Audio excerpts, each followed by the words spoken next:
गेल्या 3 दिवस कोसळणाऱ्या पावसामुळे रत्नागिरी जिल्ह्यातल्या सर्वात मोठी नदी असलेल्या जगबुडी नदीने आता इशारा पातळी ओलांडलेली आहे। माझ्या पाठीमागे आपण बघू शकता तर जगबुडी नदीच्या पाण्याची पातळी ही आता 6 मीटरपेक्षाही अधिक झालेली आहे। 5 मीटर ही या नदीची इशारा पातळी आहे। आता ही नदी इशारा पातळी ओलांडून जवळपास 7 मीटर या धोक्याच्या पातळीपर्यंत जवळपास पोहोचत आहे।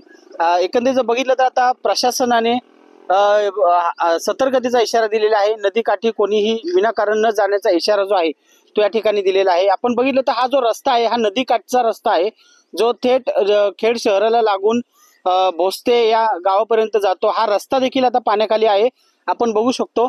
त्यामुळे या मार्गावरील पावसाचा जोर जर असाच कायम राहिला आणि नदीच्या पाण्याची पातळी जर वाढ झाली तर अंतर्गत रस्ते आणि नदीकाठचे रस्ते जे आहेत हे पाण्याखाली जाण्याची शक्यता जी आहे ही वर्तवण्यात येते। त्यामुळे प्रशासनाने सतर्कतेचा इशारा या ठिकाणी दिलेला पाहायला मिळतोय। चंद्रकांत बनकर, न्यूज 18 लोकमत, खेड रत्नागिरी।